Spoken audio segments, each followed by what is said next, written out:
India Legal presents Courts Roundup.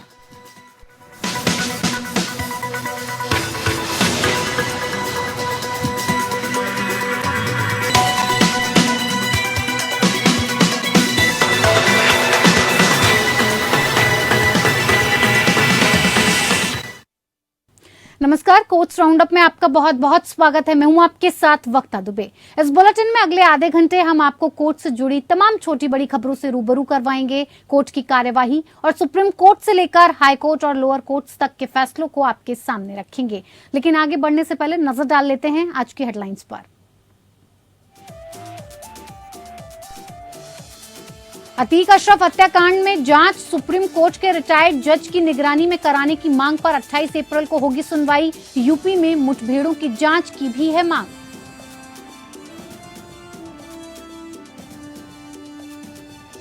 Comedian Munawwar Farooqui की अंतरिम जमानत सुप्रीम कोर्ट ने 3 सप्ताह के लिए बढ़ाई। अलग अलग जगहों पर दर्ज मामले होंगे क्लब, सभी केस इंदौर ट्रांसफर कर दिए गए। हेट क्राइम और मॉब लिंचिंग केस में समान मुआवजा पॉलिसी पर विचार करने को तैयार सुप्रीम कोर्ट। केंद्र और राज्यों को नोटिस, 8 हफ्ते में जवाब तलब।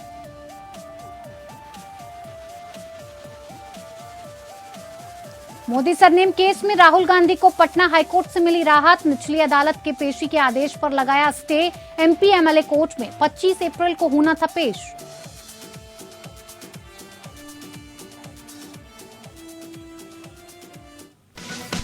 India Legal presents Courts Roundup.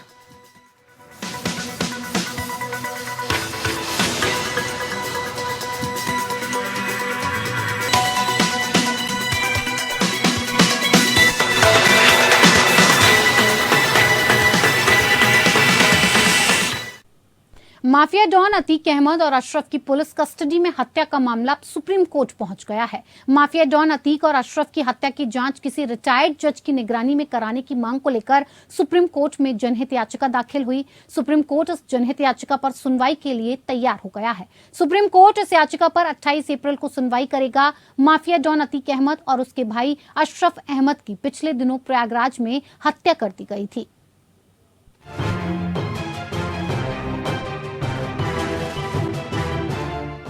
Supreme court ने उस याचिका पर सुनवाई के लिए हामी भर दी, जिसमें अतीक और अशरफ की हत्या की जांच के लिए सर्वोच्च न्यायालय के पूर्व जज की अध्यक्षता में एक कमेटी के गठन की मांग की गई थी। कोर्ट ने इस मामले को 28 अप्रैल के लिए लिस्ट करने का निर्देश दिया है। इस याचिका पर सुप्रीम कोर्ट में आज ही यानी 24 अप्रैल को सुनवाई होनी थी। सुप्रीम कोर्ट में यह याचिका सुनवाई के लिए सूचीबद्ध भी थी, लेकिन सर्वोच्च न्यायालय के 5 जज या तो कोरोना संक्रमित हो गए हैं या फिर अस्वस्थ हो गए हैं।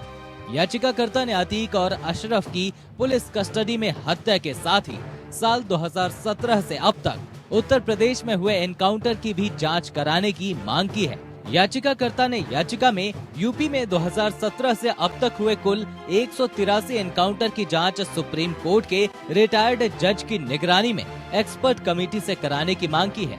सीजीआई ने जजों के अस्वस्थ होने का हवाला देते हुए कहा कि इस याचिका पर 28 अप्रैल दिन शुक्रवार को विचार किया जाएगा। इससे पहले याचिकाकर्ता वकील विशाल तिवारी ने प्रधान न्यायाधीश की बेंच के सामने याचिका का उल्लेख करते हुए इस पर जल्द सुनवाई की अपील की। सुप्रीम कोर्ट ने याचिका पर जल्द सुनवाई का आश्वासन दिया। ये याचिका वकील विशाल तिवारी ने दायर की है, जिन्होंने यूपी में 2017 के बाद से हुए 183 एनकाउंटरों की जांच की मांग की है। तिवारी ने चीफ जस्टिस DY चंद्रचूड़ और जस्टिस BS नरसिम्हा की बेंच के सामने इस मामले में तत्काल सुनवाई की मांग की थी। हालांकि कोर्ट ने इस मामले को 28 अप्रैल को लिस्ट करने के निर्देश दिए।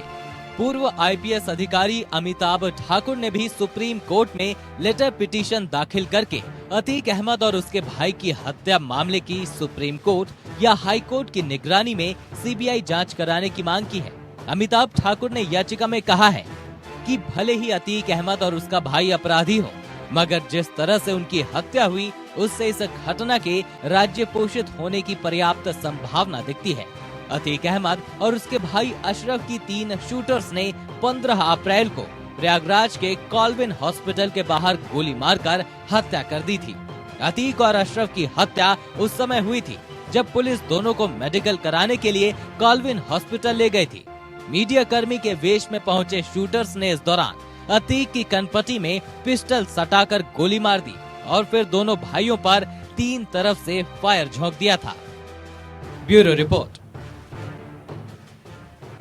इधर उच्चतम न्यायालय ने एक शो के दौरान हिंदू देवी देवताओं के खिलाफ कथित तौर पर टिप्पणी करने और धार्मिक भावनाओं को ठेस पहुंचाने के आरोप में कॉमेडियन मुनव्वर फारूकी के खिलाफ दर्ज की गई सभी प्राथमिकियों को सोमवार को मध्य प्रदेश के इंदौर शहर स्थानांतरित कर दिया गया। न्यायमूर्ति BR गवई और न्यायमूर्ति संजय करोल की एक पीठ ने दिल्ली में फारूकी के खिलाफ जारी प्रोडक्शन वारंट के संबंध में उन्हें दी गई अंतरिम राहत 3 सप्ताह के लिए और बढ़ा दी है।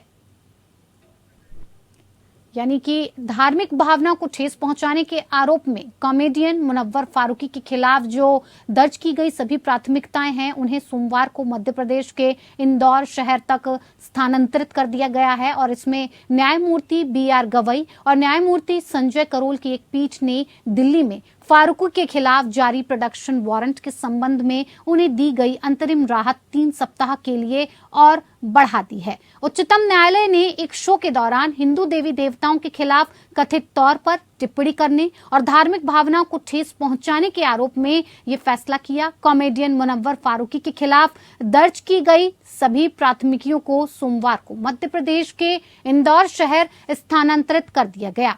न्यायमूर्ति BR गवई और न्यायमूर्ति संजय करोल की एक पीठ ने दिल्ली में फारूकी के खिलाफ जारी प्रोडक्शन वारंट के संबंध में उन्हें दी गई अंतरिम राहत 3 सप्ताह और के लिए बढ़ा दी गई।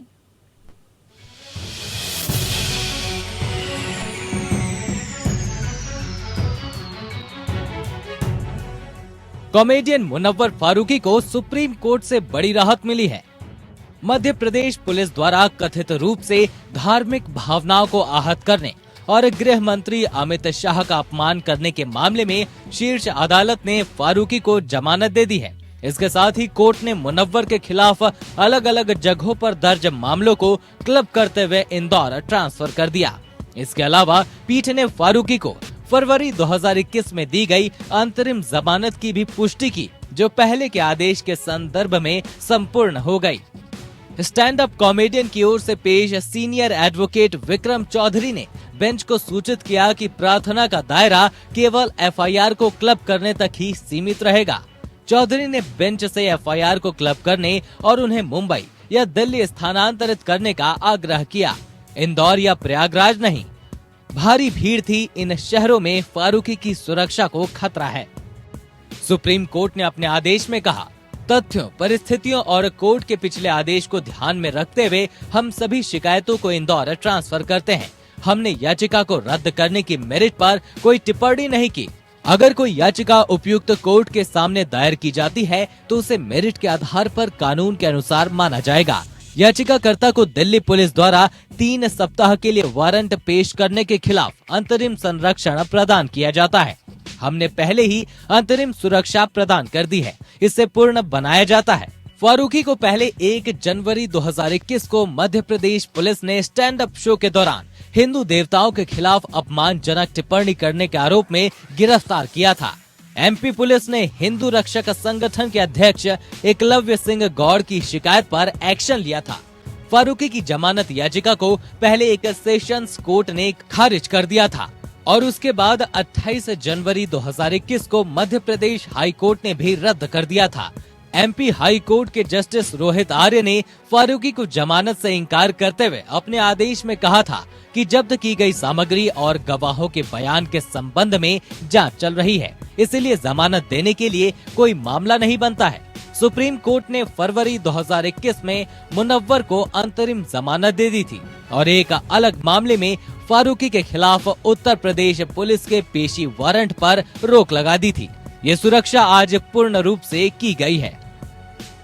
Bureau report.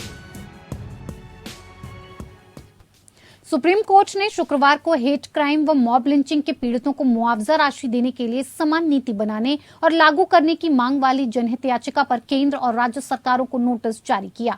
कोर्ट इस मामले में सुनवाई करने के लिए तैयार हो गया है। सुप्रीम कोर्ट ने 8 हफ्ते में केंद्र और राज्य सरकारों से जवाब तलब किया है। जनहित याचिका में कहा गया है कि केंद्र सरकार सुप्रीम कोर्ट के पूर्व में दिए गए फैसले के अनुसार मौजूदा पीड़ितों की मुआवजा योजनाओं को उपयुक्त रूप से संशोधित करे ताकि हेट क्राइम और मॉब लिंचिंग के पीड़ितों को उचित मुआवजा दिया जा सके।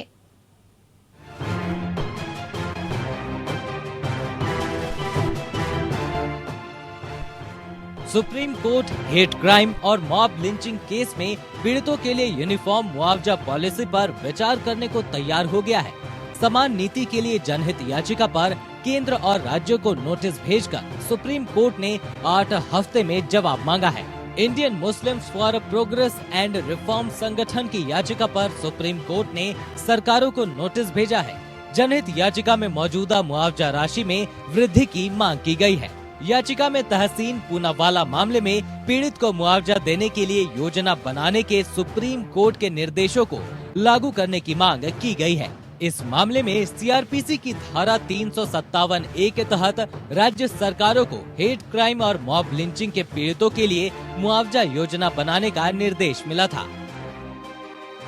जस्टिस KM जोसेफ और जस्टिस BV नागरत्ना की बेंच याचिका पर सुनवाई कर रही थी।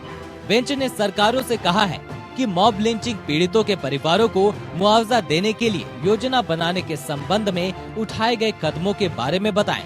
8 सप्ताह के भीतर हलफनामा दाखिल करें। याचिकाकर्ता की ओर से पेश हुए एडवोकेट जावेद शेख ने कहा कि साल 2018 में तहसीन पूनावाला मामले में मॉब लिंचिंग केस में पीड़ितों को मुआवजा देने के संबंध में जारी निर्देशों को 1 महीने के भीतर लागू करना था। 4-5 राज्यों को छोड़कर किसी भी राज्य ने निर्देशों का पालन नहीं किया। जिन राज्यों ने मुआवजे के लिए योजना बनाई भी है, उसमें भी असमानताएं हैं। आगे कहा कि राजस्थान में मॉब लिंचिंग मामले में मौत होने पर पीड़ित परिवार को अधिकतम 5 लाख रुपए दिए जाते हैं। उड़ीसा में 5 से 10 लाख और बिहार में तो 3 लाख तक ही दिए जाते हैं। याचिका में कहा गया कि मॉब लिंचिंग के पीड़ितों के परिवारों को उनके धर्म के हिसाब से मुआवजा दिया जा रहा है। कई मामलों में जब पीड़ित दूसरे धर्मों से थे तो ज्यादा मुआवजा दिया गया। वहीं अल्पसंख्यक समुदाय के पीड़ितों को काफी कम मुआवजा दिया गया। राज्य मुआवजा देने में भेदभाव करते हैं। याचिका में 2 उदाहरण दिए गए। कन्हैया लाल मर्डर केस, ये हेट क्राइम का मामला था। पीड़ित को 51 लाख रुपए का मुआवजा दिया गया। साथ ही पीड़ित के 2 बेटों को सरकारी नौकरी भी दी गई। इतना ही नहीं, राजस्थान के सीएम ने पीड़ित के परिवार वालों से मुलाकात भी की थी। दूसरी घटना 17 फरवरी को एक कार में अल्पसंख्यक समुदाय के 2 लोगों के जले हुए शरीर मिले थे। इसमें पीड़ित को सरकार ने सिर्फ 5 लाख रुपए का मुआवजा देने की घोषणा की। इस तरह धर्म के आधार पर मुआवजा देते समय भेदभाव किया जा रहा है। संविधान के अनुच्छेद 14 और 15 का उल्लंघन किया जा रहा है। याचिका में सुप्रीम कोर्ट से हेट क्राइम और मॉब लिंचिंग के पीड़ितों को मुआवजा देने के लिए एक समान नीति बनाने की मांग की गई है। Bureau report. मोदी सरनेम वालों के लिए आपत्तिजनक टिप्पणी कर मुकदमे में फंसे राहुल गांधी को पटना हाईकोर्ट से बड़ी राहत मिली है। इस मामले में पटना हाईकोर्ट ने निचली अदालत में सुनवाई के लिए 15 मई तक के लिए रोक लगा दी है। MP MLA कोर्ट में बिहार के पूर्व डिप्टी CM और भाजपा सांसद सुशील कुमार मोदी ने याचिका दायर की थी और इस याचिका पर सुनवाई करते हुए राहुल गांधी को 25 अप्रैल को MP MLA कोर्ट में हाजिर होने का आदेश मिला था, लेकिन उनके वकील की तरफ से कोर्ट में ये अर्जी लगाई गई कि इसी मामले में उन्हें सजा हो चुकी है। मोदी सरनेम वाले मामले में मानहानि के मुकदमे की सुनवाई पटना हाईकोर्ट में चल रही है। सूरत कोर्ट से सजा पाने के बाद पटना हाईकोर्ट ने निचली अदालत के आदेश पर 15 मई 2023 तक का रोक लगाते हुए राहुल गांधी को फिलहाल राहत दी। जस्टिस संदीप कुमार की बेंच ने राहुल गांधी की याचिका पर सुनवाई की। पटना की निचली अदालत ने उन्हें 25 अप्रैल 2023 को कोर्ट में सशरीर उपस्थित होकर अपना पक्ष प्रस्तुत करने को कहा था। निचली अदालत के समक्ष सशरीर उपस्थित होने के पिछले आदेश के विरुद्ध राहुल गांधी के वकील की ओर से पटना हाईकोर्ट में याचिका दायर की गई थी। कोर्ट ने उनकी याचिका स्वीकार करते हुए उन्हें 15 मई तक के लिए राहत दे दी। अब राहुल गांधी को एमपी एमएलए कोर्ट में हाजिर नहीं होना पड़ेगा। अगली सुनवाई 15 मई को पटना हाईकोर्ट में ही होगी। मोदी सरनेम पर बयान के बाद सूरत में भाजपा नेता पूर्णेश मोदी ने राहुल गांधी पर मानहानि का केस दर्ज करवाया था। इस मामले में 23 मार्च 2023 को गुजरात की सूरत कोर्ट ने राहुल गांधी को 2 साल की सजा सुनाई थी। साथ ही 15,000 रुपए का जुर्माना भी लगाया था, जिसके बाद राहुल गांधी की लोकसभा सांसद सदस्यता रद्द कर दी गई।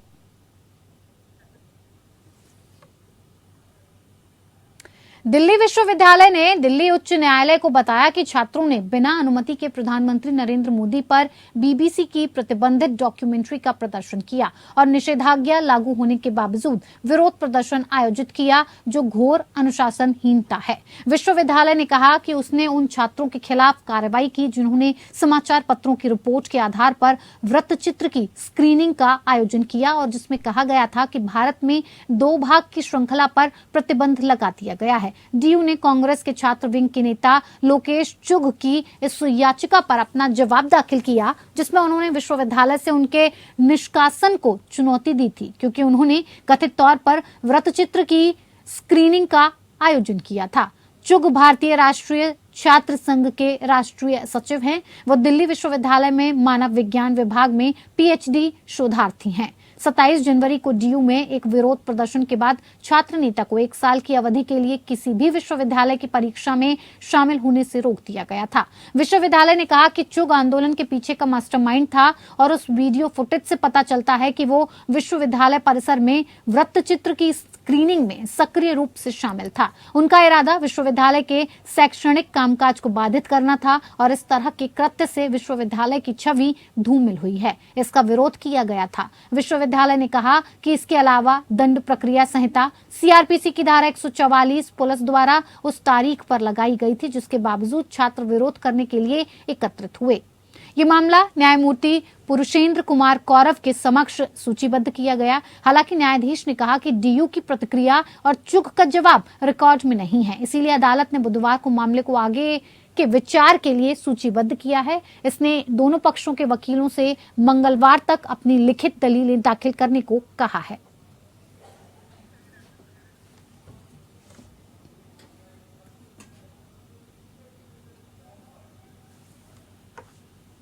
तो एनएसयूआई के डीयू के कांग्रेस के वृत्तचित्र की स्क्रीनिंग का आयोजन किया गया था और जिसको लेकर लगातार छात्रों को दिल्ली विश्वविद्यालय ने दिल्ली उच्च न्यायालय को ये बताया है कि छात्रों ने बिना अनुमति के प्रधानमंत्री नरेंद्र मोदी पर बीबीसी की प्रतिबंधित डॉक्यूमेंट्री का प्रदर्शन किया और निषेधाज्ञा लागू होने के बावजूद विरोध प्रदर्शन आयोजित किया, जो कि घोर अनुशासनहीनता है।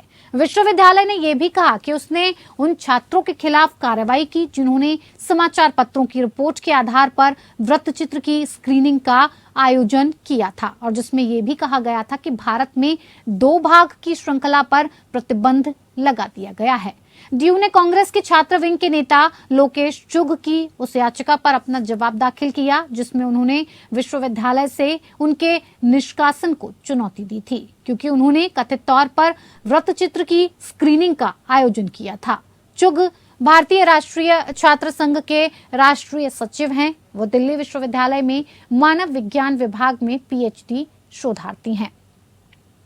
27 जनवरी को डीयू में एक विरोध प्रदर्शन के बाद छात्र नेता को 1 साल की अवधि के लिए किसी भी विश्वविद्यालय की परीक्षा में शामिल होने से भी रोक दिया गया था।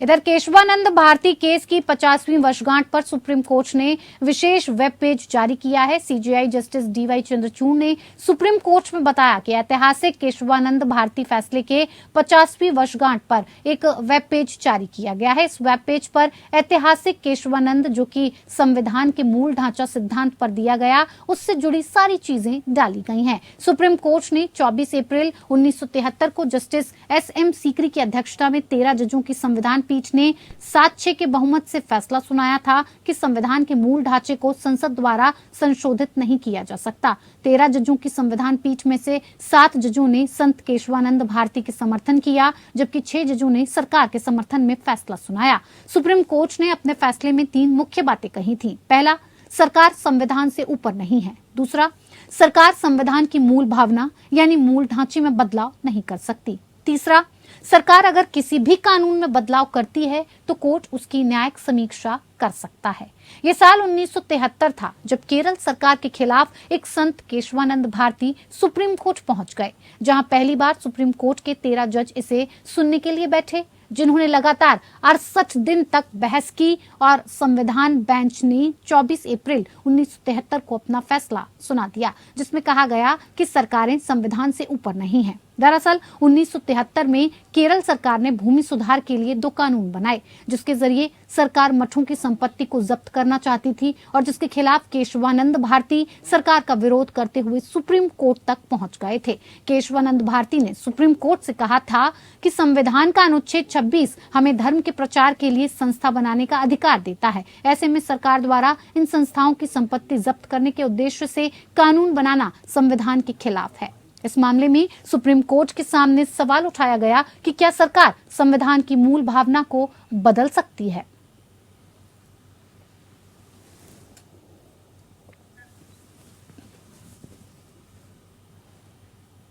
बार काउंसिल ऑफ इंडिया ने हाल ही में केंद्र सरकार से अधिवक्ताओं और उनके परिवारों की सुरक्षा के लिए कानून बनाने की मांग की है। बीसीआई ने अधिवक्ताओं और उनके परिवारों के जीवन, हितों और विशेषाधिकारों की सुरक्षा के लिए प्रभावी कानून बनाने की मांग की है और उन पर किसी भी हमले या उन्हें उनके परिवार को किसी भी तरह की शारीरिक क्षति या चोट के मामले में मुआवजे के उचित भुगतान के लिए एक प्रभावी कानून की मांग की। क्या है एडवोकेट सुरक्षा विधेयक, ये बताएंगे इंडिया लीगल के वेब रिपोर्टर।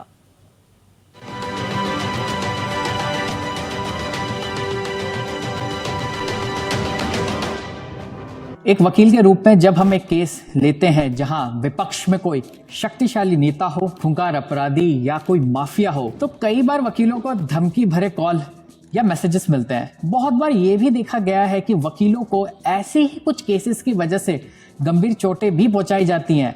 कभी कभी तो वकीलों की हत्या कर दी जाती है, जैसे कि जोधपुर की घटना में सामने आई थी। Keeping this situation in mind, Rajasthan government सबसे पहला राज्य बना जिसने एडवोकेट प्रोटेक्शन एक्ट पास किया।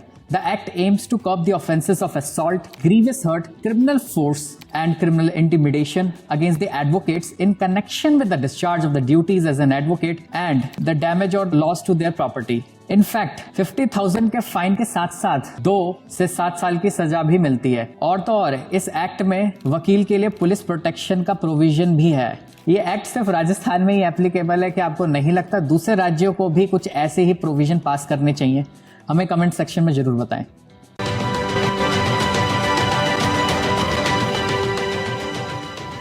चलिए, कोर्ट्स राउंड अप में मेरे साथ फिलहाल इतना ही। नमस्कार। India Legal presents Courts Roundup.